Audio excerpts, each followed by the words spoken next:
This week on the podcast, we welcome writer and now podcaster Joel Stein. I found out what county had the highest percentage of Trump voters in the country, and I just went there for a week. It was the panhandle of Texas up near Oklahoma. It was not particularly poor, not particularly uneducated. I went there with a real, stereotype in my head, and what I quickly discovered is that people in rural America know a lot about us because we're so overrepresented in media. So all you have to do is watch a sitcom, watch Modern Family, they know all about our lives. We're just dumping our lives on them all day long. And I knew nothing about their lives, and I just had some kind of bad stereotypes. So I was quickly outmatched as far as understanding each other. This is Walk-Ins Welcome with Bridget Phetasy. I'm Bridget Phetasy, and you are welcome.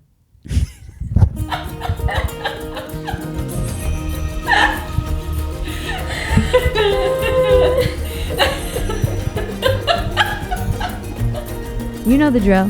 Please subscribe, rate, comment, share, reach out, tell your friends, send smoke signals, whatever. We love your feedback and we want to hear from you. If you like our work and want to support us, the best way to do that is join Phetasy.com.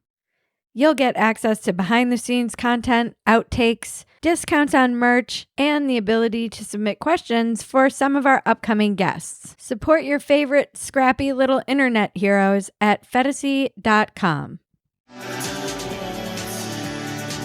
Hey guys, Michael Malice here. Be sure to check out my weekly podcast, You're Welcome with Michael Malice, now on Podcast One. You might know me from my terrible Twitter, my horrible books, or the nonsense I spout on podcasts like Rogan and Glenn Beck. It's all there. Are you black-pilled or white-pilled for the future of the UK? What is a man? What is a man? What is a no? What is it? Are you white-pilled or black-pilled? No seriousness, Carl. No. I love the Jesse Lee Pearson question. The fact that you discovered that gives me hope for some of the things that I've still got that are missing. Well, if you need James G. Blaine's autograph, you are welcome to it. Of course, being the co-author of How to Have Impossible Conversations makes you the perfect guest for this train wreck of a show. New episodes are available every Thursday on Spotify, Apple Podcasts, Podcast One, and wherever you get your podcasts. You are welcome. Welcome, Joel Stein, to Walk-Ins Welcome. Thank you for letting me come on your awesome show and see your awesome bedroom. Where am I? This is my, it's actually my office / it's now functioning as my workout gym room where I do some working out. I don't see any equipment whatsoever. I don't know. It's hidden. Trick people. There's some, and it's there's a closet in here. Okay. I didn't mean there can't be much because you're not in great shape. I meant there can't be much because the room isn't that big. Like what equipment can be in there? Well, there's a bunch of yoga mats. There's some kettlebells, and there's it's I'm not doing hard weights in here, but yoga and some Pilates-esque stuff. All right, if you want to do it while we talk, I totally understand. We do what we can around here. Yeah. We make do with what we have. This is my first Walk-Ins Welcome that's on video. So why you're would you the start with inaugural. me? Why wouldn't you start with a super good-looking person? You're a great-looking person. No, not for video. I'm great-looking for audio. No, this is perfect. Really? You're a Hollywood man. Whoa. Okay. Behind the camera, not in front of the camera. Tell us about yourself. Who are you? What's your background? First of all, thank you for asking. Are you trying to figure out I'm Jewish? I am Jewish. Was that what this was getting at? No. I was just wondering, how you ended up in Hollywood behind the camera, but it's my eye for talent. How did I end up in Hollywood behind the camera? I just normal writer track. I grew up in New Jersey. Thought I'd grow up to become a lawyer, and then I wrote for the school paper in college, got some cool internships, and wound up being a magazine writer. And then I did a little bit of TV writing, which is the behind the camera part. Okay. What kind of magazine writing were you doing? I spent 20 years at Time magazine, and I wrote a humor column for almost all of that. But I also wrote I probably wrote 15 cover stories and lots of other articles. And then I wrote for other magazines as well. I did an op-ed column in the LA Times for a couple of years. I did the back page column of Entertainment Weekly for about a year. I wrote a Medium column last year. I've done a mixture of column writing and just feature writing. Mostly. Were you always go on? I guess the column was supposed to be funny, but not all the other articles are supposed to be funny. Were you always wanting to be a writer after you realized you didn't want to be a lawyer? Or I never thought I wanted to be a lawyer. Let me be clear. I thought I had to be a lawyer. It was a process of elimination. It was the 80s and I was in like the suburbs. I only knew of 3 jobs and most of them I couldn't do. So I was like, I guess I'll be a lawyer. Accountant is out, doctor is out. It was a largely Jewish suburb. And so, lawyer was left. And so I thought I'd have to do that. And then, I was writing for the school paper for fun. And then some professor who I didn't even know liked my stuff and got me first an internship at a small newspaper in California, the Paradise Post, which is that town that burned down a couple of years ago. Oh, I know. Yeah. Yeah. So I worked there for a summer, and then I worked at Newsweek for a summer, and then graduated and thought I'd be able to find a job in magazines, but I really had some trouble. I worked for Martha Stewart for my first year out of college, and then eventually for Time Out New York, and then I got hired for Time. Oh, wow. What a journey. And what are you doing now? I'm sitting in this closet podcasting like everyone else. Yeah, I started a podcast a couple of months ago. I did, for real. And the podcast is called Story of the Week with Joel Stein. And it's a really simple idea. We just take, because no one reads, which is why I guess I'm doing a podcast. And we take long, complicated, off the news stories, from the New Yorker or Wired or the Atlantic, and we get the writer on to tell me the story so that you don't have to sweat and try and read. Yeah. Can I request one? Yeah. Oh my God. That's all we want is people to tell us what stories we should do. Okay. So did you see the story in the New Yorker on super yachts? Yes. We were going to do super yachts. I love the super yacht story. That story was so good. And it just came up on another podcast I was on because I brought it up because I'm obsessed with it and the person had read it and we were both just like, that story is amazing. So what did you love? Okay, the super yacht story is the guy goes to where they sell the yachts, the yearly like yacht show in Florida. And what part spoke to you?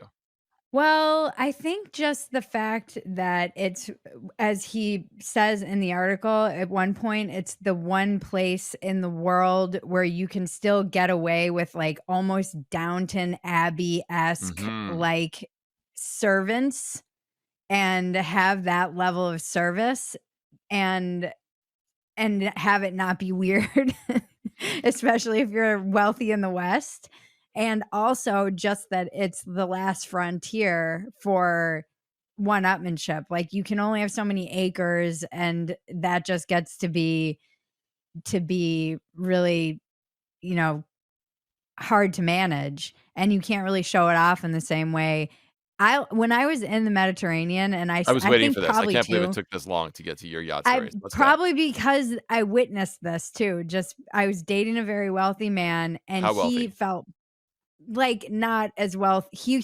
He was probably quarter to a half a billionaire. Quarter of a billion money, to half a billion. Oil money? What kind of money? No, it was like pharmaceutical money. Oh, the dirtiest money. The dirtiest money. And he felt poor when we were in Saint-Tropez, which was fascinating to me because I was a backpacker with like $7 to my name. And he felt like a poverty-stricken person comparatively. Once we showed up. Comparison, yeah. And I just remember that guy, Abramovich or whatever his name is, who had Jack Abramovich? He's had the had the biggest yacht always. Oh, no. It's just he's a Russian oligarch, I believe. Okay. And there were all these huge yachts dotting the harbor, and then his pulls in and you could almost see the dicks on everyone else at the yachts just like shrink. Luckily your pharmaceutical guy came in and hit them all up with the bag or they needed. Yes.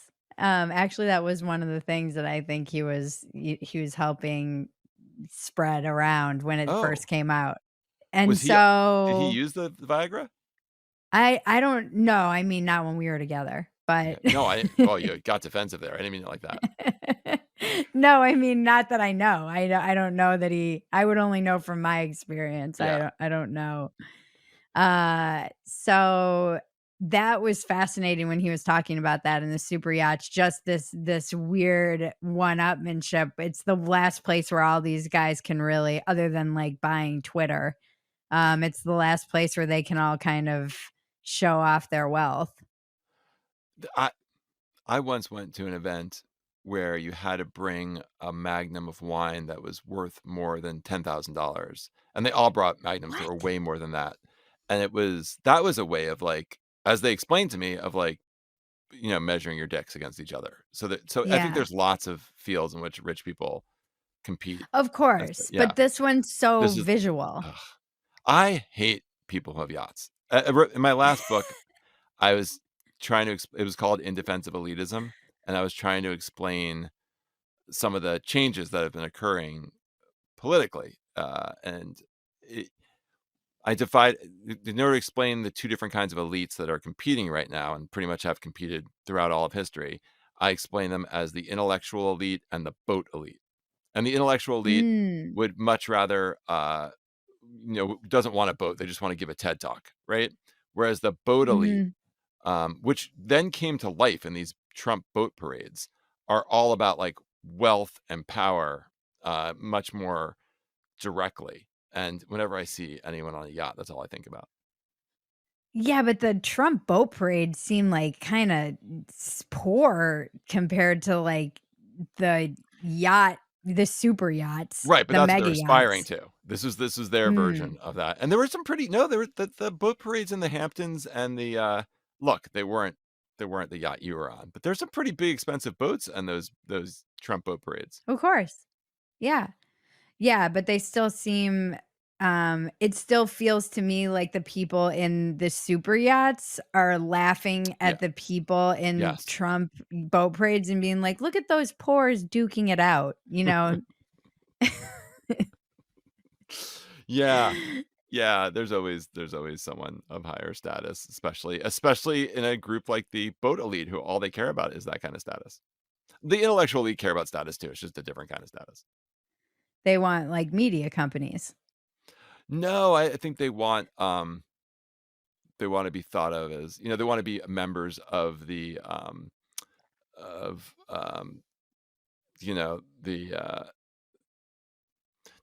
I'm blanking on all the names of all the different organizations that they want to be members of, but the Council on Foreign Relations, and I think Davos, like I think they want to be members of those things more than they want Uh, the yacht. okay. But a lot of people who have the yachts also go to Davos. Yeah, no, there's definitely There's a some Venn diagram. there is a Venn diagram, yeah, yeah, and you have to figure out where you choose your sides at some point. So what inspired you to write that book? Like Bill Gates is at the very center of both of those, right? Yes. Like he definitely Yeah. is invited to all the intellectual events and respected in that way, but he's also got that crazy house in Seattle and all the Yeah, money. I don't know that he isn't does he get invited to a lot of yacht parties? Or Do is they he put smart enough to not be seen on them because they're just such he gas got seen at the guzzling. Epstein stuff, so I think that gets you pretty close to the yacht parties, doesn't it? It's so messed up. So What messed up. inspired you to write your book about the different kinds of elites and in defense of Oh, elitism? the Trump election. I got totally freaked out when Trump won, like really freaked out, like scared and didn't eat for a few days, and like I was really freaked out. And when I get freaked out, I just try and get more information because I usually find that my anxieties and fears are greater than the reality. So I one of the first things I did after the election was I got I found out what county had the highest percentage of Trump voters in the country, and I just went there for a week to try and meet Okay. people. So you're Um, like a journalist I at love heart. that as soon because I got on a plane. That's what impressed you, right? No, I make fun of actually Los Angelans who were like, even like Sarah Silverman and everybody when they did these kind of like, we're going into, maybe it wasn't Sarah. Yes. Well, she did one and so did Chelsea. And they're like, we're going to the Midwest. I'm like, you could just go to Valencia. Exactly. Like, Yeah. or Orange Bakersfield. County. Yeah. Which you don't need to go that far. I didn't need to go that far. I mean, this wouldn't have been that much different than going up to Northern California. Yeah. No, it was probably very similar. It was the panhandle of Texas up near Oklahoma. It was not particularly poor, not particularly uneducated. I went there with a real, stereotype in my head. And what I quickly discovered is that people in rural America know a lot about us because we're so overrepresented in media. So all you have to do is like watch a sitcom, watch Modern Family, like they know all about our lives. We're just dumping our lives on them all day long. And I knew nothing about their lives, and I just had some kind of bad stereotypes. So I was quickly outmatched as far as like understanding each other. But yeah, it's a very, very religious area, and largely Baptist, or at least partly Baptist, very evangelical religious, and mostly oil and gas industry, some ranching, some old money ranching, and very, very left behind economically and culturally. And not to say that they're poor, but just like this town is being emptied out. People are leaving. The actual infrastructure of this town will not last, like their sewage system and their water. So I quickly understood their existential dilemma, which is the way of life. Not just that they want to keep their way of life, but their way of life that they believe is best for this country in an altruistic way is deteriorating and disappearing. And if they don't do something, it's definitely going to be gone. Right. There which was a can lead to lot some of desperation.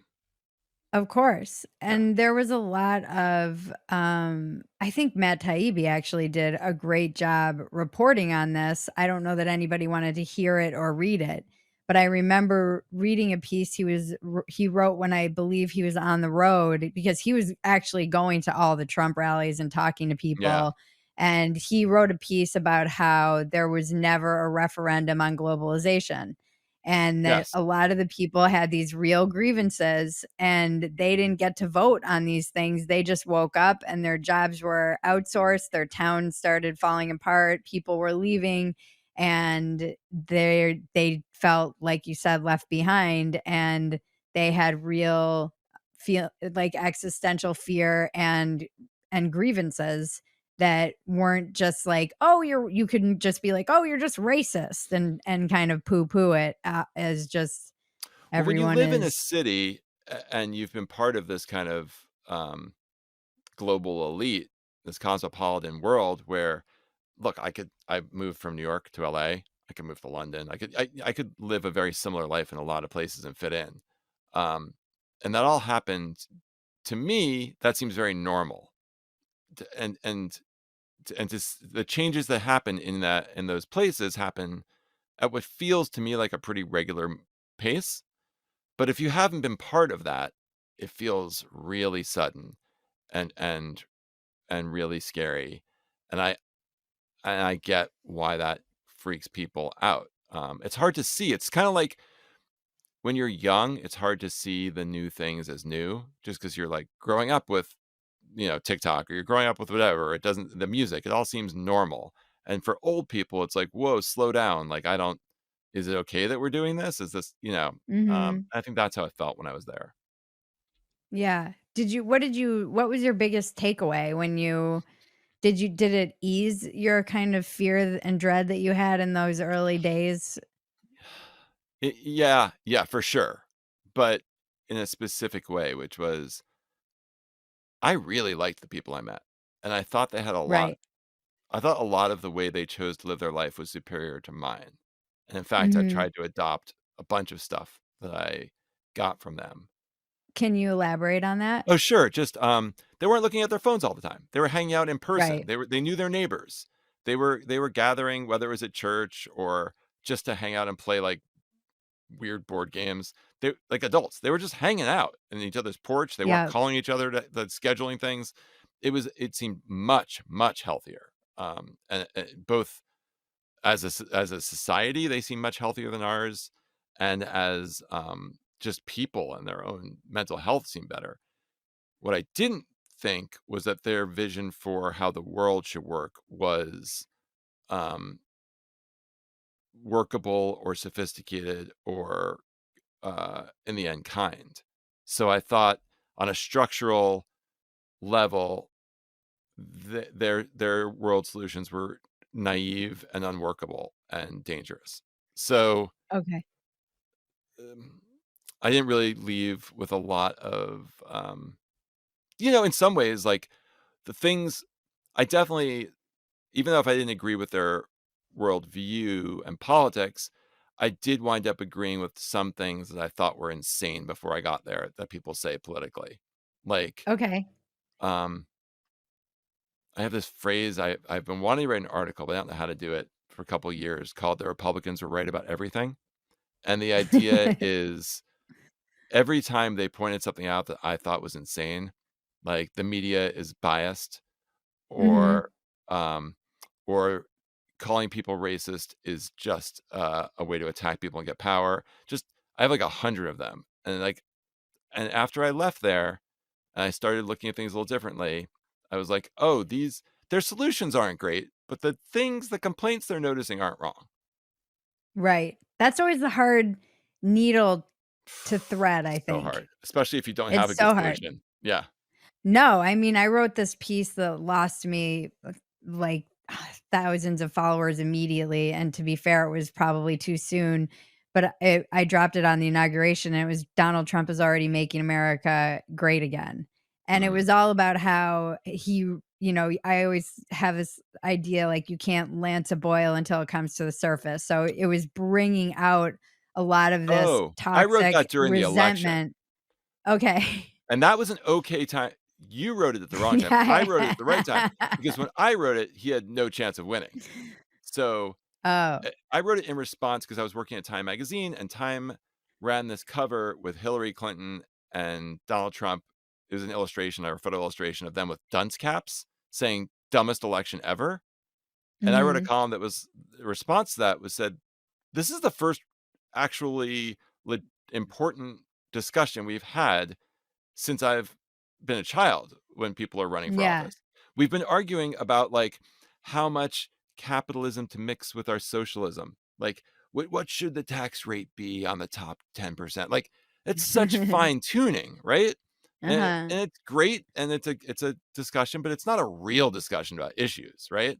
This was the first time we were like, do we ever want immigrants in this country again? Like, should this country be should we have a religious country? It's like the kind of questions we were asking were like fundamental to the way we live. And I thought it was the first real Mhm. discussion we had. Now, we were having the discussion at the level, of a third grader, but at least we were talking about the issues that were dividing us.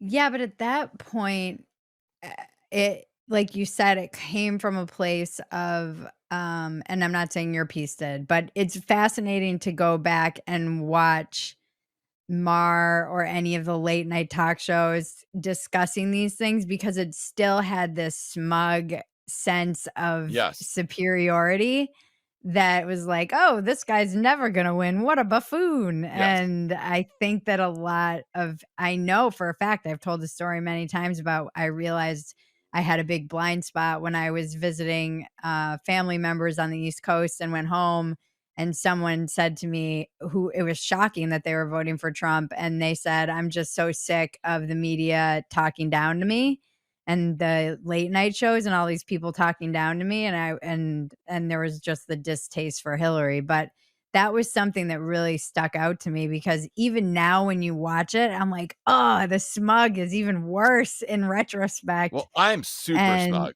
And that's I I'm not really saying your am. piece was smug because 'cause I've No, never read it. me, not even my piece, just like me as a Yeah. human being, I'm horribly smug, and I have been since I'm a child. When I was a child, they called it precociousness, but it's the same thing. And, yeah, I've been a smug jerk my entire life, and it really, that was one of the real takeaways, of my book, which was like, I need to work on this. We all need to work on this, because they weren't even watching. They were watching Fox News. But other than that, when I was down this, I don't know, I'm so focused on this town of Miami. The town was called Miami, Texas. And I would walk into people's houses, and again, not poor, or to the one diner in town that was only open half the time. And there'd be large screens. Like, it's the first place I ever saw a curved screen, television screen, which I'd never seen before. But they would literally be watching like the Andy Griffith Show and Gunsmoke, like black and white television, because that's how far backwards this place was from where like where the city is, right? And and that's the part, not just backwards by choice and not choice, but yeah, nothing in today's media spoke to them, so they were watching shows from the 50s.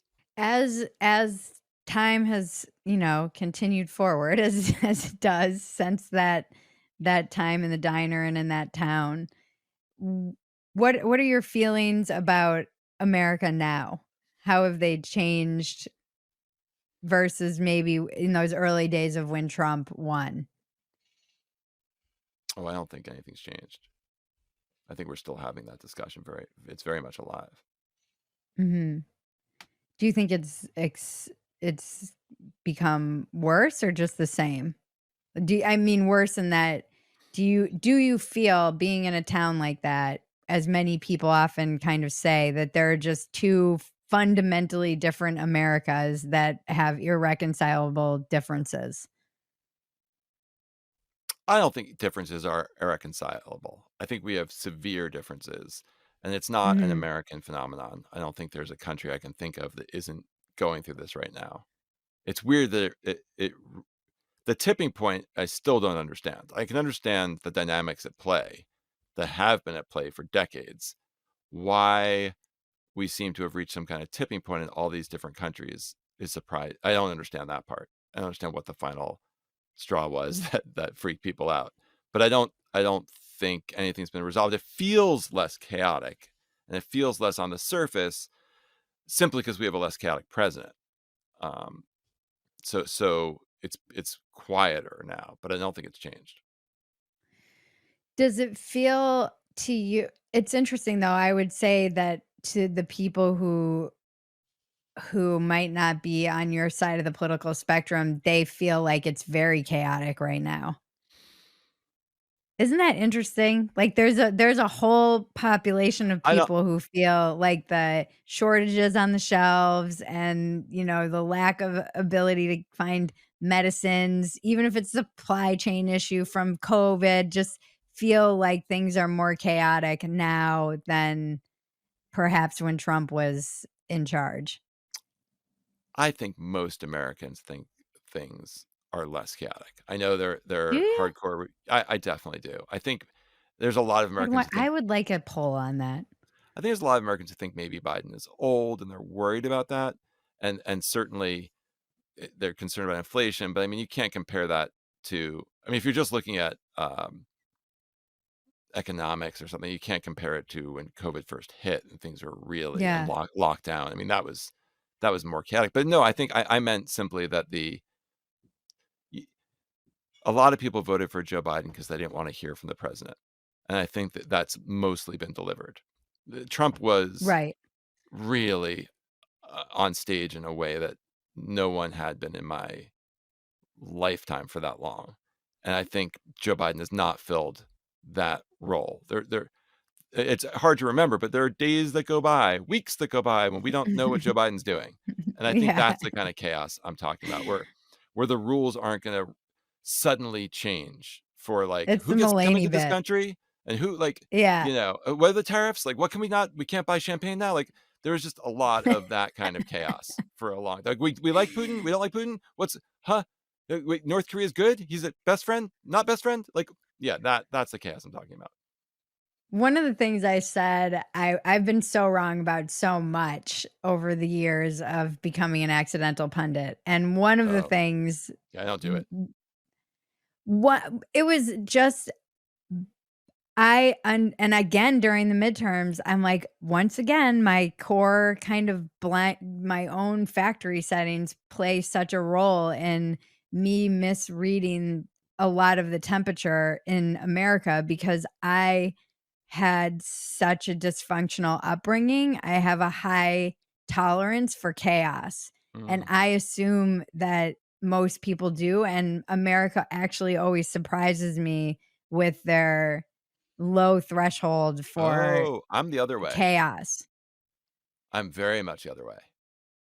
I'm surprised that you can Okay. have the wealth or the wealthiest large country in the world that hasn't been invaded and has things so easy that I would think that the desire to keep things that way, like your parents are still married, like just don't rock that boat. Like that would be that's and I'm always surprised when Americans are willing to like risk everything for what? Like what do you think risking everything is going to get you? I could see if you're like in some country which has gone through like 10 different governments and dictators and like try anything, but I'm always surprised that Americans are like, that would be entertaining. Let's give that a shot.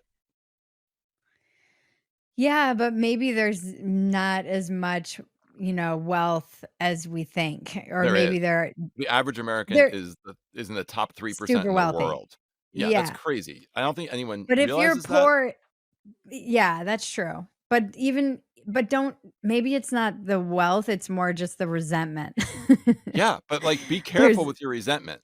Like, I don't think yeah. Americans realize when they're like, "Yeah, maybe we'll keep democracy, maybe we won't." It's like, let's take a look at countries that didn't and see how that like, Mm, what is this other thing you're proposing? Because you wanna defund the police? Like, that's the chaos you want? Because have you looked at the favelas? Because when there's no police, someone fills that vacuum, and it's yeah. usually the mobsters, it's usually the drug dealers, Yeah. and they'll do a pretty good Yeah. job, but I don't think you'll like it as much. So, yeah, when Americans opt for chaos, I am always I just think it's ignorant. Like, I really can't get past that thought that, Mm, like, you don't realize I mean, I sound like the old man that I am, but it's like, you don't realize how good you have it. Because look around, take a trip anywhere, and you will yeah. see what it could be. Yeah, that was one of the things that am always reminded of from traveling and coming back to the United States, as chaotic as it would be. I kiss the ground when I get home because it really is some kind of miracle, the conditions that we have here. Even and I can't tell if it is like we're living on the back end of an empire, Yeah. it's Oh, like well, of the course we are. empire is is in decline. Yeah. And that I always wondered growing up reading these articles and books about Rome and all of these empires that fell, what it would be like at that moment when it But that's the tipped. dramatic version, right? There's also there's a million empires, not a million, but there's 100 empires that fell, right? Look at the way the British fell. I mean, there's other ways to fall besides the Romans. So, um, Right. there's all kinds of deterioration that's possible. And I feel like every time someone doesn't accept their loss in an election, I just want to shake them and just be like, "Do you know, like, I don't care how much your policies are better. Like, just have some respect for the system." Like, who is a really sweet Yeah. guy with really good ideas? Pol Pot. Like, like these are not directions we want to go in. Like, democracy is so young and so Yeah. fragile. Like, this country is 3 Joe Bidens old. The Yeah, I assumption that know. it's gonna keep going forever is so ignorant. Like, that just drives me crazy. Yeah. Like, "Oh, we'll just elect whoever, I'm sure it'll keep going." Like, no one's had a democracy as long as we do in the history of the world. The Greeks didn't last this long. Like, I don't know. Like, Plato said it ain't gonna last because people are gonna get annoyed and bored and frustrated by the slowness. Well, maybe he was right. He was right about a lot. I mean, maybe that is just when you're surprised about why Americans would do that, maybe they're bored. Yeah. Well, Jefferson wanted a new revolution, what, every was he 25 years, he said? Something like that. That's I just think of yeah, there's so I'm always so surprised at how good we have it. I constantly joke America's too fat for a civil war when people are like, "There's gonna be a civil war." I'm like, "Is there?" And You it know what you wouldn't need for a be like civil war? reds. It wouldn't be like red states versus blue states either. It would be like cities versus suburbs and rural. It's not like it's Yeah, but divided by if you talk state. to anyone in the Department of Defense, like, we have a we're lucky that we have a really well-run army that, military that is really dedicated to the concept of the Constitution, especially on the higher levels. And the thought that, like, anyone is going to be able to organize an army to fight them, like, the whole idea of a civil war seems preposterous to me. Like, you can have Mm, bloodshed, you can have violence, you can have riots, but, like, a civil war requires, like, an army, and, like, the Proud Boys yeah. ain't gonna do it against the US Army. I mean, I don't know. I don't know. It's very interesting times that we occupy. What are on your podcast, is it mostly stories that aren't political? Nothing like this. Nothing we talked Okay. about would ever make the podcast except for the yachts. Like, The ad. yeah, I just interviewed someone, like, an hour before we talked who wrote it's his first article ever, and he works at a Christmas tree, sales place in New York City, and he wrote about basically that there's the equivalent of the mafia's 5 families that control all the sidewalk Christmas tree sales in New York, and they are vicious Oh, and they wow. compete against each other. Yeah, it's not they make it look like it's just some guy with a stand, but he is working for, like, in one case, the biggest guy who controls the most stands is, Oh, the wow. hardcore Scientologist. He's gone clear, and he's really high up, and he runs it, Okay. and no one ever gets to meet him. He's like Kaiser Soze. Like, the whole world of Christmas tree sales turns out to be messed up. But we do that. We don't do current news. We don't do politics. We do we the bar is this a story after hearing it where you need to tell 3 friends about it? Mm. I've definitely told more than 3 friends about the super yacht Yeah, story. exactly, right?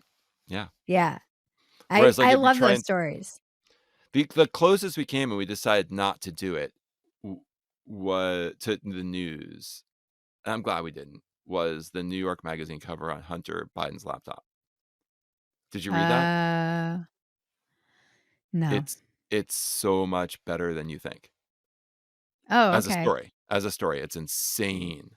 The amount of, like, coincidences and random things and cracked out nonsense that happens because of Hunter Biden is, like, utterly shocking. Yeah, I don't know how he gets away with all of that, but he seems I don't like know how he's he's just alive. You should just read the yeah, story and you're like, "This guy is just, like, wandering around in a cracked out mess." yeah. No, I never read that one, but I can see why you wouldn't cover it. I love those, like, random Christmas tree mafia stories, Me too. and they Yeah, we don't get enough attention nowadays because No! everything is politicized and it's all, Yes! like, culture war front. You used to walk into a party in New York if you were a smug jerk like me, and someone would walk up to you and say, "Did you read that super yacht story on The New Yorker?" And you would say, "Yes," even though you hadn't, right? And then they would even though you just told them you had read it, they would need to tell you the whole story anyway. Um, so that's what our show does, except instead of the smug jerk at the party, we get the actual writer who wrote it. Like, Oh, it's so cool.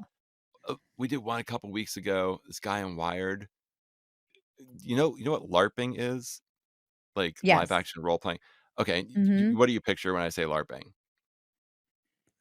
Like Um, like Civil War dudes? yeah, Civil War dudes or guys dressed as, like, elves and wizards who beat each other with foam Yes, or swords and then that. yeah.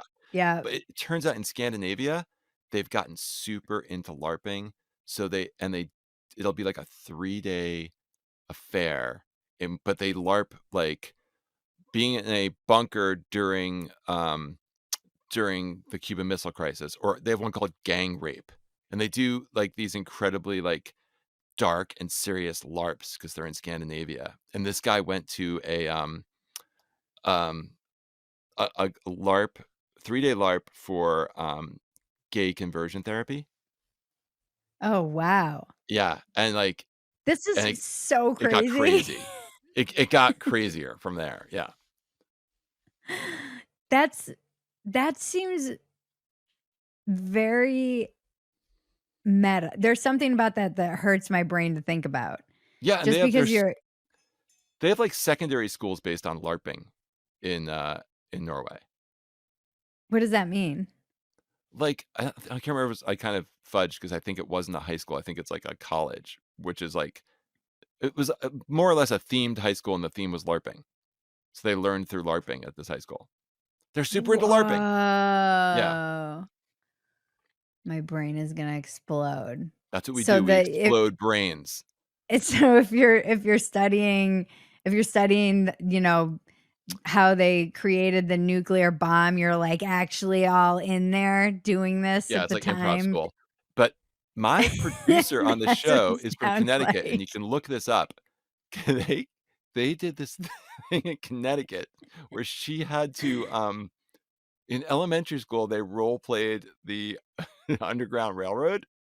So they had to pretend to be little kid slaves running from classroom to classroom through different teachers, and then eventually people got offended.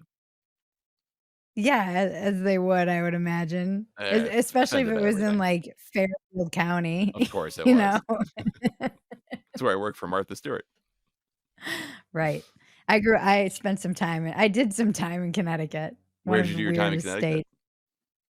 When I was a kid, I lived first in Ledyard, which then became like a casino town. And because Foxwoods? now I think what's there? Yeah, now Foxwoods is there. I mean, it was a town, and then I think they paved over our house. It was weird because there was this whole crazy story, as I recall from my 4th grade brain. The contractor who was building all the houses in the kind of neighborhood that we moved into was in a big legal fight with his brother, who was representing the natives to try and get their land back from the Pequots, I believe. Maybe. I don't know. So there was this big controversy, and it caused some problems, but I actually think he ended up winning. And then, Foxwoods, now there's Foxwoods. I gotta say, America's probably better off. And so I lived there, and then we moved to Wilton, which is Fairfield County. I think my dad was working in New York, so that was a way for him to commute and in and out of the city pretty easily. And then we moved to Stonington, which is right by Mystic. Oh, wow. You probably know Mystic. Stonington's like the little town right next door. Mystic is the seaport, Mystic Pizza. Yeah, they filmed Mystic Pizza in Stonington when I was living there. And my mom was like, that woman, Julia Roberts, is going to be a huge star. What? Yeah, when she was filming it in Stonington when we were all little kids, and they were just around, and my mom saw her, and she said that woman's going to be a huge star. And did it work out? Did Julia Roberts turn out to be a star? I don't know. Oh, we should look that up. That was fun. Yeah, I remember that was like I remember when they were in town filming, and I was like, oh, this is so cool, our little town. It's such a little small town. And then, but this was like, I moved there in 3rd grade, moved halfway through 4th grade, 4th grade to the end of 5th grade, moved out of Wilton 5th, and then was in 6th and 7th grade in Stonington, and then moved again to Minnesota. So it was all in a pretty short span. Moving sucks as a kid, right? Ugh. Yeah. I hated my parents. Yeah. When at a young age, I hated them. I'm hating them right now. And then things got so much worse. But I thought at the time that was like the worst thing that could happen. And I think this is my tolerance for chaos is pretty high. Yeah. Maybe most Americans got moved around a lot, then did a lot of drugs. A lot of Americans have. Trump. Yeah. This explains it.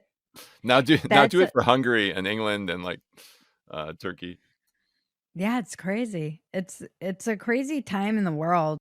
Did you feel like you were gonna live through a crazy time in the world though when you were young and smug? No, it's kind of what I was saying before about being young. Like everything that's new seems like it's been there forever. I remember my grandmother, I was very into Model United Nations. We were very different kids. And my grandmother referred to Russia. And I very like smugly said, it's the Soviet Union. Like, just corrected her. And she's like, it's Russia. It'll be Russia again. It's always been Russia. And I was like, really? Because it's been like nearly 100 years that's been the Soviet Union. You could probably catch up to this your whole life. And she was right, of course. And Yeah. so I did not think. I remember when the Berlin Wall went down, and I was like, I do too. I was right on the Tears for Fears. No, who's saying Right Here, Right Now? Oh, Jesus Jones. I was right on the Jesus Jones tip, and I was like, we are living through history. We're never going to see anything like this again. The world has changed. And then, of course, because I was a teenager, I was like, and it's always going to be this new way. So Yeah. I didn't expect this. I didn't expect that. As I've gotten older, I've learned that the possibilities are pretty infinite. What impact has growing up at the kind of dawn of technology had on your perception? Because I feel like people younger than me who grew up with technology and people older than me who grew up without it, it's weird to kind of be the generation that straddled this strange line where like everything changed. And now I feel a little bit more and more like I want to go back to my Luddite roots, Yeah. especially having a child. Yeah. Like just seeing how freaking addicted to screens, just seeing them around everywhere and seeing how they capture her. So she's like 8 months old. Yeah, I remember I have a 13-year-old. I'm 51. I remember the first time he grabbed like an iPhone and was able, and it was like less than 1 year old and was able to use it. And I was like, oh, yeah, this is impressive technology. It's compelling and it's very easy to use. Very easy to use. I had my iPhone in India and I was standing in line to wait to get a ticket somewhere. And I was just making faces at the little baby in front of me. And the baby grabbed my phone and started just scrolling. Yep. It was a baby. I'm like, that's when I realized what a genius Steve Jobs was. Because how did you create this technology that a literal baby can use just picking it up? Well, I was messing with the chat AI and I was like, oh God, that is.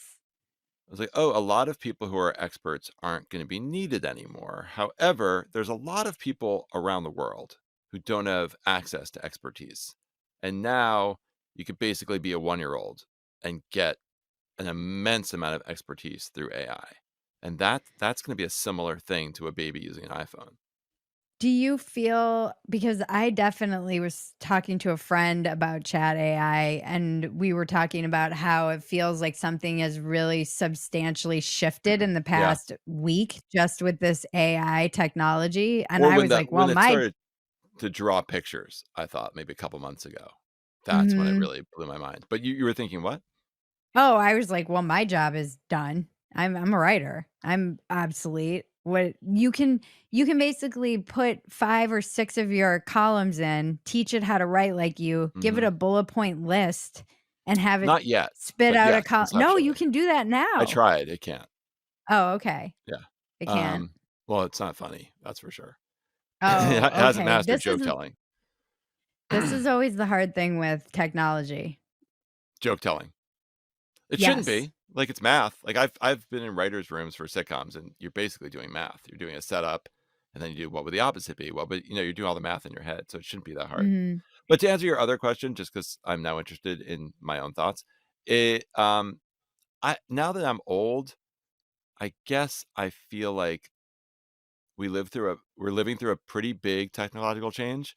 Nothing near the technological change that happened at between say 1900 and 1920 when the world really changed, the dynamo and like you went from never seeing anything faster than a horse to suddenly be able to fly somewhere, and I think that just changed the world and blew people's minds. Suddenly you're machine gunning down people, like all the changes that occurred in those 20 years. Like I think while Theodore Roosevelt was in the White House, like there was I could get a lot of this wrong, but telephones, cars, like everything suddenly happened that they wanted to put into this White House. And he's like, I don't think I'm ready for any of that.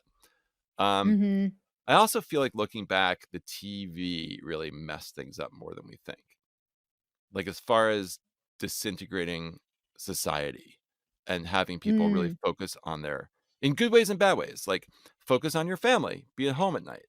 Like don't go to the bar, don't go to the Elks Club. Like this is now we gather around the new fire, which is the TV. But also like you don't really need to go interact with anyone else and be with your neighbors. It's a very individualistic thing, oddly, watching TV. I think those were major changes. This was another major change, but I don't I did this story once where I went to this rehab facility up in it happened to be in Redmond, Washington, for kids who got addicted to tech, right? Which sounds silly. I went there Not really. half to make fun of it. Well, back then it seemed even sillier, but I got there. Yeah. And it was like, I was like, were you watching too much porn? Like, what's going on, kids? And they were all young men who used to have, almost to a person, they had vibrant lives. Like there was a kid who was on the soccer team at Emory. There was like, they all seemed like doing well in life. They had to be to afford this rehab place, or at least their parents had to be. But they had all gotten addicted to video games, basically massive multiplayer back then, World of Warcraft. I don't know what it's now. Right. And they were all anxiety prone, probably marijuana prone. And they had replaced real world emotional cues with online emotional cues. So the way you do skill building in real life, they had replaced with like, gamified skill building. And the way that you like build community in real life, they had replaced with like whoever they were playing the game with online. And we've all done this. And it's and you weren't allowed, these kids were in such bad shape they weren't allowed to touch screens or phones.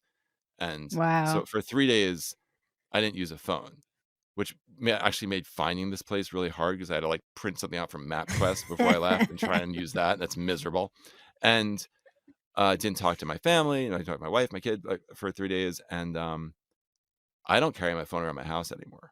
I leave it plugged in for a lot of the day. I think the way it deals with my anxiety, my 2 seconds of anxiety that I could just white knuckle through because it's 2 seconds long, I instead pull out my phone and do something. And I don't like that about myself. I don't like it when I'm around other people. It's distancing. There's a whole cycle when someone takes out their phone where you're like, well then fuck you, I'm taking out my phone. If you're going to do that to me, I'm going to do that to you. And it's like these little resentments that are only supposed to take place in marriage are now taking place in all of your friendships too. Like it's bad. I keep telling my son, he's like, it's a tool. I'm like, totally a tool. But like, once you buy a saw, your economic relationship with the saw is over. The saw doesn't then try and like sell you stuff all day and use your data to make money. Like you've basically confused. Your saw is also a slot machine. I remember thinking this so clearly when the internet happened. I remember thinking so clearly, I'm like, I do all my work on my computer, but the computer also has porn on it. And I remember thinking like, if I worked at like a factory and if I turned the lever one way, we made a car, but if I turned it the other way, I got porn, this country wouldn't have any cars. Yeah. Like this can't be right. That was one thing that I noticed so much when I was waiting tables, because waiting tables is so still of the world, and people would be sending me memes all day working. I'm like, what are you doing all day? Like they'd be like, hey, why didn't you respond right away? I'm like, because I have a job that actually requires me to be in the world. Not were you happier? Sometimes I miss waiting table. That's interesting. Happier. Waiting tables is hard. Just like you are the punching bag for humanity. Any of those service industry jobs are demoralizing too, right? and hard. Yeah. Yeah, and I did it for decades, and I liked being on my feet. I liked having some control over my schedule. I loved how it was very much like, chess or some kind of game to me, where I had to figure out like the timing of everything. It was just fun for me to try and figure out, like, all right, I just got slammed. I have a six top. I need to get their drinks. If I get their drinks, and then you have that all timed out, but then like one asshole messes up your whole Well, I have a question about that system. because you're doing, like you said, a lot of in soccer, we'd say in space and time. You're working all that out. And I'm wondering if I'm the asshole, because I am the person who is very chatty with the wait staff and wants to get a lot of like of their recommendations and what they think I should order. You hate that guy, right? It depends on if they're aware of how busy you are. If I can handle, it's like you have a certain amount of time. If you have food that's coming up and you know that food's getting cold and the guy is chatting to you and you also just got seated a six top, then yeah, you're going to feel the pressure of all of that stuff and be like, okay, buddy. And then you have to try and be cordial. But if I had time, like I love working at breakfast places. They're my favorite. And the cops would come in every single day. And if it, there was like regulars that I got to chat with because it wasn't as busy as like the lunch rush when the Sony crowd came in. And The what so crowd? well, it was right by Sony. So Sony. so it was like, we always got like all the kind of like executives would come for lunch. So And what's the etiquette? I should ask, like, oh, I don't want to hold you up. Are you busy? Like, how do I check that out? if they're, I mean, how, in terms of just asking their suggestions. Yeah, stuff like that. Yeah. I would just say, do you have time to give me your suggestions, or do are you are you too busy? Like, Yeah. are you slammed? If you don't, people would ask me that, like, hey, I have some questions. Do you have time to answer them? But then if you are at risk of other Yes. people being at the table with you, being ready to order, and now you are sending the waitress away, and now I can't go out to eat because it's too stressful for me. There was a Okay, here's great the other thing. Do I or do I not pinch their butts? That's the other thing I can't figure out. So many pinches in my time. Were I there? would suggest so many. Such a On the weird East impulse to pinch. I don't have the on the impulse. on the East Coast, it was like, especially at this place where I worked, and it was a very old crowd, like Greatest Oh, Generation crowd. they're the butt pinchers. I got pinched and I got my hand smacked for trying to clear a plate multiple times. Oh, sure. That was one of my relatives. What is the There's a pinching? lot. The The pinching is like, pinching it's is a it like a thing. dominance thing? Is it a friendly thing? Is it like what is the It's so weird too that I lived not only through the technological revolution, but through the pinching revolution. Like, that's not a thing anymore. I had one famous friend in my life. It was Robert Goulet, and we'd walk through a casino in Vegas, like on our way to dinner, and he would randomly, and I mean randomly, pinch someone's butt. It was like walking in the casino, and they would always turn around. And he was so famous, especially in Vegas, that they'd be like, the double take and the shock about having your butt pinched, and then finding out it's by Robert Goulet was a lot. That is a lot. Yeah. That's like that famous story about oh my gosh, my brain. What about Bob? The movie. Hello. Yeah, who's the star of Richard that? Dreyfuss, Bill Murray. Bill Murray, thank you. Bill Murray. Bill Murray, I think he was filming in my hometown, and somebody was telling me this story, but it might also just be folklore about him, where No, he goes always up true. and randomly takes people's fries and then Yeah. says no one will believe you. And he'll just take a fry off someone's plate. That's such a good use of celebrity. I did It really is. I just wrote a story for Town and Country where I worked as I staged at a restaurant in Denver for Ludo Lefebvre. And for 2 days, I was in the kitchen working, and nobody looked at their phone. Not to say they didn't walk away or go to the bathroom, look at their phone, but basically you like were working on your own little thing, but also as a team. Yeah. And it just, that part felt really great. It felt like a sense of purpose. It felt like I felt present is all it was. Yeah. And I felt like I was with other people instead of half with other people. Yeah, that's what I did love about waiting tables was I felt it got me out of my head. All I could focus on was table 5 needs ketchup. It Yeah. was very much in the moment, unless you were not busy, which is like a separate hell of its own. I'd rather be slammed in the weeds Oh, and struggling to catch up then it's such a stressful job. People in the restaurant industry have nightmares about waiting tables or being in the kitchen and being in the weeds. And I still sometimes have waitressing dreams. And I haven't waited tables since probably it wasn't that long ago. It was 2018, but still yeah. have dreams where I'm like trying to catch up. And my cousin once had a dream. Where she had to drive from one restaurant to another because she was working in 2 restaurants and was slammed in both of them. Like that is a nightmare. Yeah, it's I re- just it gets in your head in a weird way. I spent like all of us, I spent so long in lockdown not eating out. Mm. And we didn't order in much. I cooked almost every night.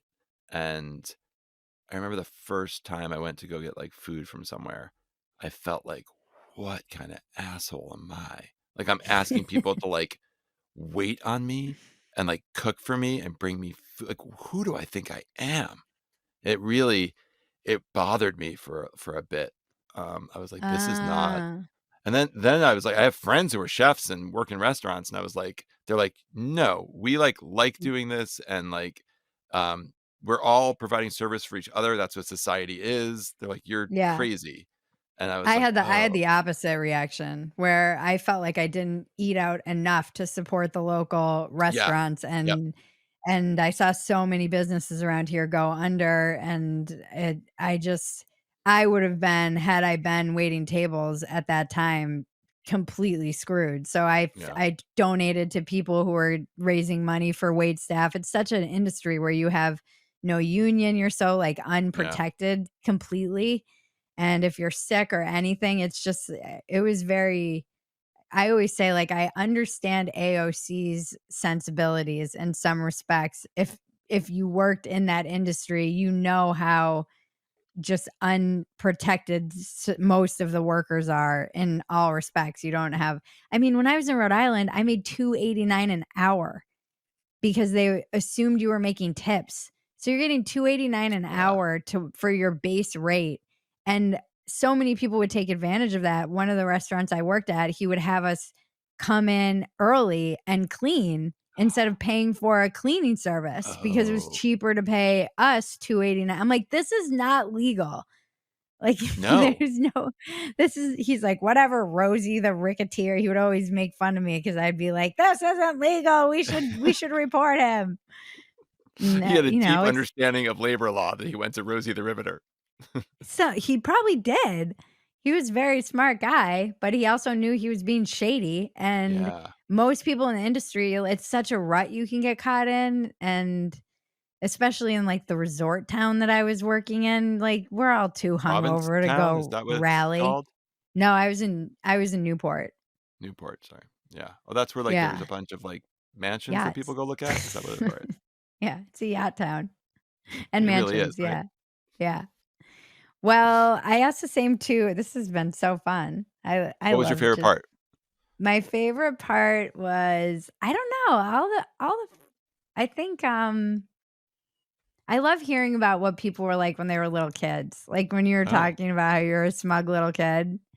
oh That's my such a god. funny description to make of a kid. Like it puts such an image in my head I would immediately. I was so horrible. And my parents weren't. My parents are like, you know, normal, grew up poor kind of people who moved to the suburbs. And then and my sister's normal. I was just born a smug asshole. Like we'd go to I would ask to go to like French restaurants and I could read at like a super like ridiculous age and I would read the menu and I would ask for like chocolate mouse and like because I could Oh. and I was just like, I don't know what it is, but like maybe it's shaped like a mouse and chocolate. I'd order red snapper all the time. It was the 70s.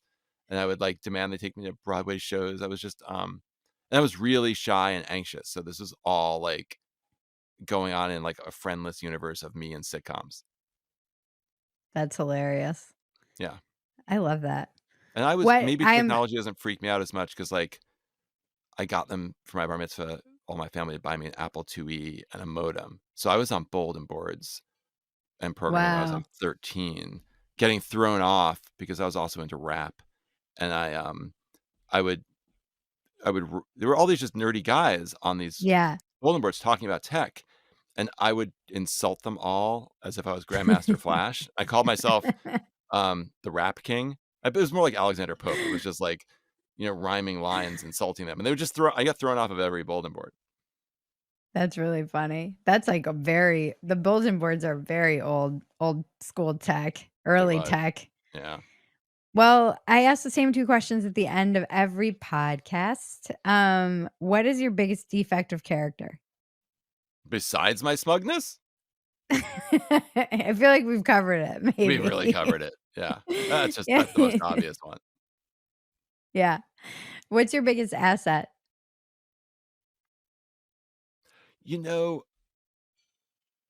I've learned as I've gotten older that I'm really, to a fault, especially in marriage, good at seeing everyone else's point of view. Hmm. I'm not saying necessarily sympathetic or empathetic, but I can understand pretty quickly where someone's coming from and why they're doing that, what their point of view is, and be somewhat sympathetic. And that's a little bit of a problem when the people in your life are complaining about other people and you're informing them of why they did the thing they did. Right.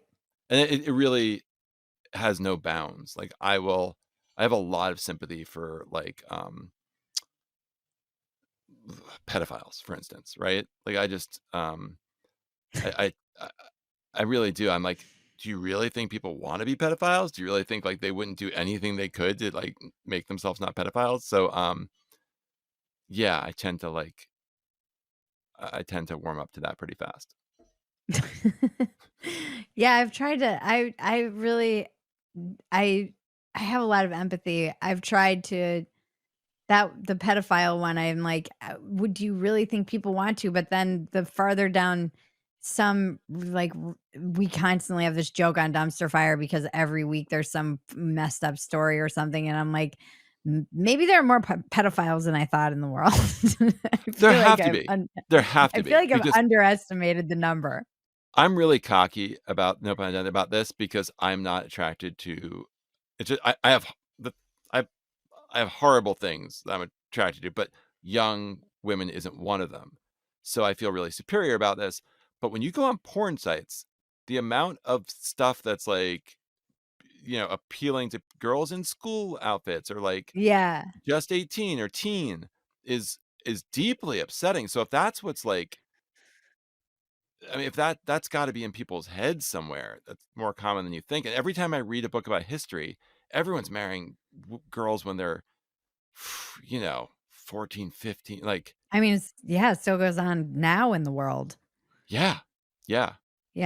I know So it's something that, and then I'm always like, is this the chicken or the egg? Like when I see that stuff on porn sites, I'm like, is this creating more of this? well, there's Or definitely is two it, types of pedophiles, right? There's words for this. I don't know what they are, but there's prepubescent and postpubescent, I think they're different issues.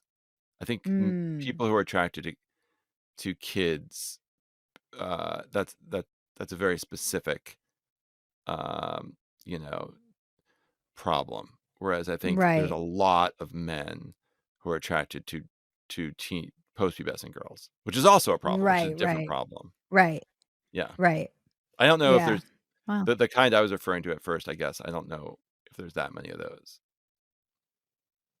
Oh, yeah. I mean, I don't know. I've seen some You know, documentaries on like the deep web and stuff like that, where I'm like all the people who have to do one of the stories, dark web, one yeah. of the story, the dark web, yeah, Yeah. and the people who have to do content moderation and like how they're all That was a messed great up and I tried to pitch a sitcom about that, um, oh, because it there are would be a companies dark that sitcom. it would be such a dark sitcom, but I thought like a Yeah. really dark version of The Office would be really funny because those jobs are almost all outsourced for like Yeah. Facebook and Twitter and stuff, and they're seeing horrible stuff all day. And like They in all end any up messed up. And they're also like, I remember the New York Times article, they were like hooking up in the stairwell, and there's like all those things you see when people are like covering war, like all Right. those kind of drinking, like all those kind of like Trauma responses. Yes, all the trauma Yeah. responses, and they were trying to make up for it in the lamest ways by having like a meditation room and yoga seminars and like forced therapy. And I was like, I don't know. I have a dark sense of humor, but to me that seemed like a ridiculous situation. I'll never forget when I watched like a beheading video. I remember ISIS. Yep. Yeah, and I was young. I was not young, but I remember being like, should I watch this? The answer was no. And yeah, the answer was no. But I was still in that like not brain fully developed. Or maybe the I was answer just to drunk. should I watch this is always no. Yeah, no, it is. And Yeah. I remember I think I did, but it's like there's just been I was talking to my husband about this. I'm like, how many people have I seen die on the internet? Just like in clips that go from police shootings and from like all kinds of violence, just like actual people that die because videos are, everyone has a recorder now everywhere. And Yeah, it's but just even like, before that, do you remember? Well, you're not old enough. There was this video that would get passed around in the 80s called Faces of Death, part 1, I part do 2, feel part like 3. I remember this. It was just a clip of all the things you're talking about, like 2 hours of it. People were into it. It's the car accident. It's morbid. Accident. Well, this has been great. Where can we find? Let's end on that note. Where can we? You can find me on you? on beheading videos throughout the internet. I do like a Twitch stream where I stand in the corner and just like crack wise during beheading videos. People love it. Just listen to my podcast. It's called Story of the Week with Joel Stein, and I have other people tell their great reporting stories that I'm jealous of. And where can we find you on social media? Don't. Let me just give you some advice. Do not. If I drove one person to social media, then I'd feel badly. No, don't. That's the best answer I've ever had on this podcast, and we've done on over 200. You can read my books. You can even read my articles, but don't follow me on social media. All right. Well, thank you so much, Joel. Thank you. It was great talking to you, as always. It's time for the weekly check-in with Bridget and cousin Maggie. Okay, so this is the check-in for the new year, but we're recording it still in 2022. So it might not have that new year energy to it. I have that new year energy. Why? Because we don't slow down. I'm whispering because the baby is finally asleep. Oh, the baby. We don't slow down. What are we doing? We see the finish line. We don't slow down. I've been really embodying that. Yeah. Yes, it is that I've just pulled out my notebook and it was looking. I do the same. I've been doing it for how long? Now decades. You do this every year. It's very impressive. And I do this little process that I take myself through always around the new year. It doesn't have to be. Usually I try to do a New Year's Eve. That was pre-baby, pre-husband. Now I'm happy if I do it in the first week of the new year. And it's a nice process. I do a little, light a candle, get quiet, and just sit with myself for a moment. And then I start the process of looking back first. So I always start with the previous year's accomplishments. Okay. And then the first one always is survived. Nice. It's not always an accomplishment. A lot of it is just luck, but it's still, I managed to live another year. Feels like the miracle I should. Yeah. Acknowledge. Do you go through your old list and be like, oh, accomplished this, or is this just like off the top of your head of like big things I accomplished this year? I'll always do off the top of my head first. And then I'll look at my 2020, whatever year. So I always do accomplishments first, and then I do intentions and goals. And if I go back and look at the previous year's intentions, goals, and see something that didn't make it onto that year, I'll push it for this year. Right. You didn't make it an accomplishment. Yes. And if it's something I did, I'll put it on my accomplishments. So if it's something that there is something about the power of writing like pen to paper. Yeah. Because I've gone back and looked at things that I wrote a decade ago, and maybe they didn't happen that year, but they happen. Right. That's what we were just saying before we started I was like, you're like, this didn't get done. This didn't get done. I'm like, it always does get done. Maybe not on the timeline, but it really is. If when you go back and look, you'll check things off from years ago and be like, wow, I finally got that done. But writing it down. And I make my goals anywhere from like a mishmash of things that might be realistic to things that are completely unrealistic. Like I'm going to sell a show, you know, just, I don't limit myself in what I can and can't pull off, because I know sometimes it was like that year that I wanted you to come on board and we were like, oh, we're like 3 years away from that. And then there was that stupid exercise where it's like, why can't you do it in 3 months? And then we did. I know. So sometimes, you know, and deals come along, things happen, change. Things shuffle, and all of a sudden. So I try to do 2020, like I did last year, 2021 accomplishments. And then from there, I do the next, so I'll do 2022 accomplishments, and then I'll do 2023 intentions, goals. And I always come up with one word for the year, like that I try to project into it's like whatever.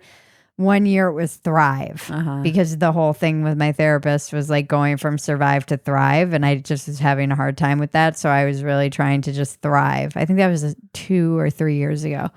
And this past year's was balance. And I just wanted to maintain and stay balanced. I knew I was pregnant when I did this, and just try. And I think I did. Yeah. I had a very boring and normal pregnancy that was on there. Healthy baby and mommy. Always the things that are like at the top of my list are things that I think sometimes get taken for granted in like goals and intentions. Right. So it's like stay married and connected to my husband, stay sober. Right. So those are the most important priorities. And then everything else that's like, I would put in the category of ambitious. Right. I generally follow with that. And then I start with, and this is just me, I start with things that are kind of, that I'm building on from this year. Like I said, attainable goals, things that might be doable or just pushing myself a little to like, I think on here I ended with, you know, sell our show that we had. Yeah. So, and then there are things that are more existential, like adjust to being a mom or be kind and patient with myself. Like, I don't know. I didn't know what I was going to be. You never know what you're going to get, what curveballs you're going to get that year. Right. So I also try to put some like spiritual stuff. Then I take a piece of paper, and it's usually a pretty big piece of paper, because I always do this in like a sketch pad or my big passion planner, and I divide it into 4 little quadrants. And in the top left quadrant, I write old habits die hard, and then one directly to the right of it, new habits to pick up. And then the bottom left quadrant, I write fears to conquer. And the final one, I write, if the world's end tomorrow, I'll be pissed I didn't, ... Okay. So old habits die hard. Like, I'll just give some examples from this year. Was too much time on social media. I had like less steps than average the year prior to 2022 to 2021. Granted, I was pregnant. So just holding myself accountable to things that are, it's hard that's changed so much over the years because of sobriety. It gets very nitpicky now. Granular. Yeah. It's like, I want to meditate more, which I didn't do great at all. Although I did a lot of meditation when I was pregnant. Mm-hmm. But looking at what you've, smoking was one, like smoking weed, men, alcohol. Like those are big old like habits. This one was like not enough love notes for Jaren. And then I'd put kind of opposing that. I think you have to fill that with something else. So new habits to pick up. I was like addicted to my Spanish app when I was pregnant. It kept me so sane. And then the minute I had a baby, I stopped doing it. So I want to pick that back up because I actually was learning when I was doing Duolingo like freaking 20 minutes every day. Walks X amount of steps, reinstate a daily meditation, things like that are the new habits to kind of replace whatever the old habits are. Read more quality, less quantity. Like I felt like in 2021, I read a lot of books, but none that really stuck out. And then fears to conquer changes every year. This year was like motherhood, birth and pregnancy, intimacy with a partner and child, loving something as much as you love a child. I don't know that you ever conquer that fear, but just even facing it. Selling and writing a book is on there. So I just put things that's like top of mind things that I'm afraid of in that moment when I'm doing this. Over the years, it's been like getting on stage, getting sober, just things, whatever. And then if the world ends tomorrow, I'll be pissed I didn't like learn another language. It's something I've always wanted to do and know. Go to South America, play the piano more. Sing has been on there for years. And that's usually instructive, like what I'm not doing that I should be doing more of. My new rule in regards to like the social media thing, if I'm scrolling, what else could I be doing? So I just automatically now, it's kind of the same way I trained myself to pause when agitated. It was like, oh, I'm agitated, I need to pause. It starts working backwards. So the same thing, if I wake up and I'm scrolling, I'm like, get up. What else can you be doing? Writing, riding your bike. Right. And same thing, cooking. Yeah. And on Sundays, like just it's time that I'm squandering and I know I will regret it. Just so we just don't have that much time. Yeah. And that's why I don't do these things that are on if the world ends tomorrow, I'll be pissed I didn't. Like this is more of just a thought exercise of what it really illuminates what I'm spending my time on versus what I want to be spending my time on in my soul. Right. Like write a book is on here every fucking year for a decade. At least and a decade. This one was meet my baby depending on when the world ends. So that's my whole process. I do it every year and it's always fun to like go back and revisit what I did, what I didn't do, what I can tweak. Like on last year's goals, it was manage to maintain diet, exercise, work while pregnant, which I did manage to do. And it was just maintain growth, stability, consistency. I think this year my word is going to be, I don't know, I have to meditate on that. I like starting to think about it right now. Yeah. So right about now is when I'll go back and look at what my intentions and goals were. Is there anything I can like sneak in under the radar, under the wire? Under the wire, yeah, is an accomplishment. Yeah. And is there what I start just putting it in my head, like all those questions and meditating on it and letting it percolate for when I sit down to write. I like that. I haven't done it in so long. I used to do it with you and I haven't done it in so long. And I'm like, I've got to get back to that. That's a really good way to start the year. It is. It just helps clarify what you want going into the year and all sorts of stuff. It holds you accountable too, because you can't, like in my experience, I can't run other than write a book, but I will write that book. You will. I also have to trust, like the hardest thing for me to trust, even in spite of all the evidence that I'm exactly where I should be, is that I'm exactly where I should be. Yeah. Yeah. But it's so easy to get swept up in all the other stuff that's going on and distracting. I mean, one of my old habits that needs to die hard this year is comparing myself to other people. It's such a negative exercise. Yeah. Eyes on your own paper, Bridget. You're the one that used to like say that all the time. It's a really good, you've taught it to me. It's just a really good little mantra to have. Yeah. And it's just a way for me to make myself feel like shit. Right. So I have to be careful of that because now that I don't have my traditional ways, they're like drinking or being promiscuous or whatever, those like kind of the things that rise to the top. And I think this year too, I as much as we engage in the culture wars and talk about them because we can't help it, And of course, I'm fascinated with it. Even talking to Thomas de Zangotita today about mediated, I realized just how fascinated I am with the interaction of like psychology and technology, and really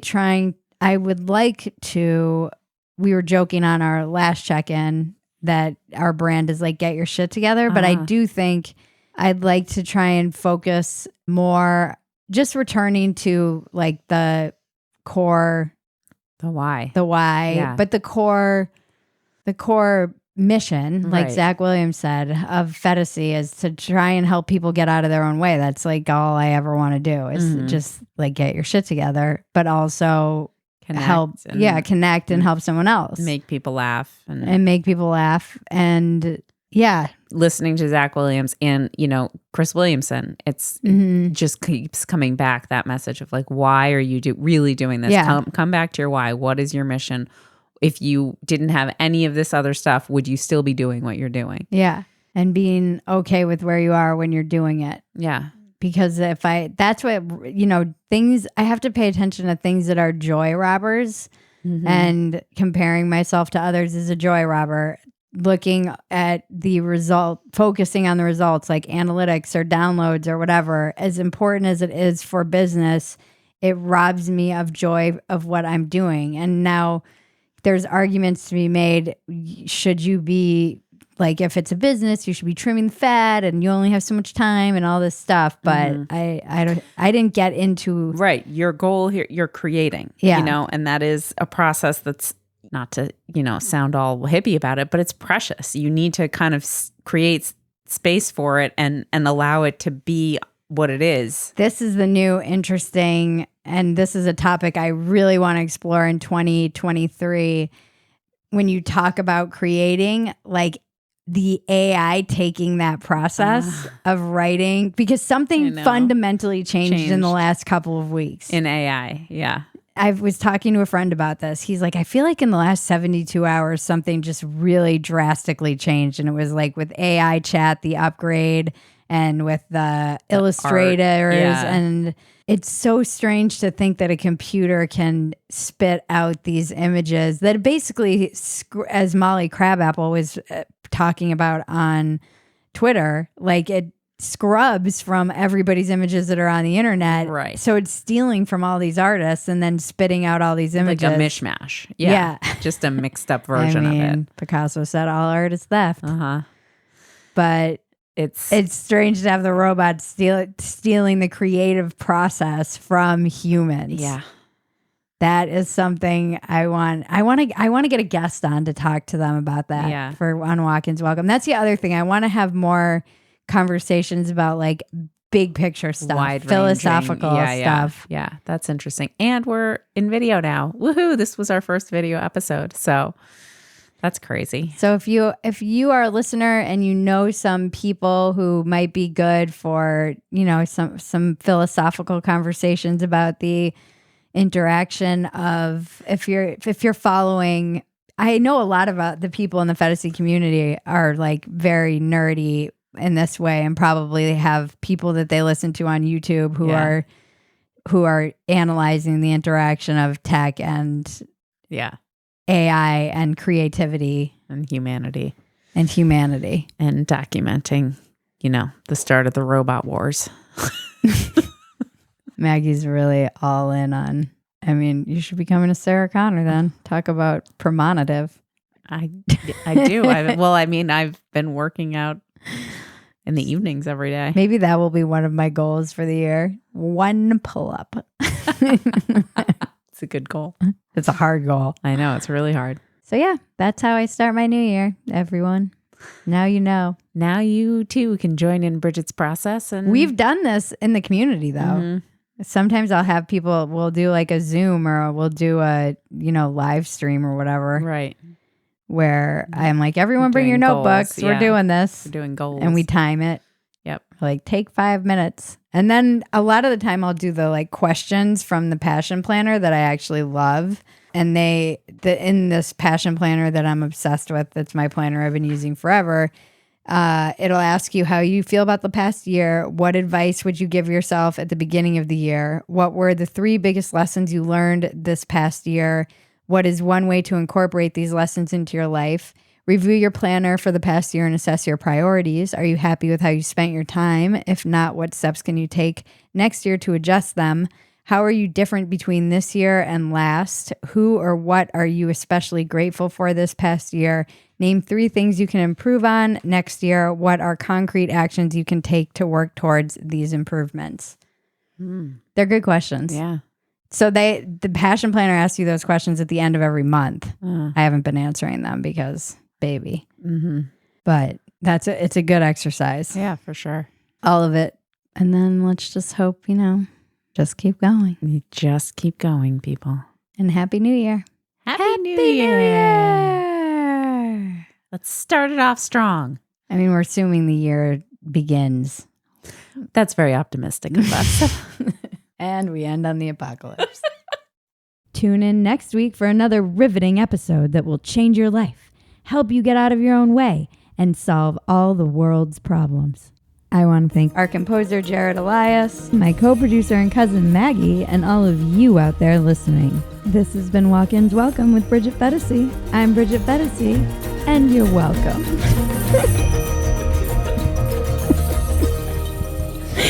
It's the dumbest line.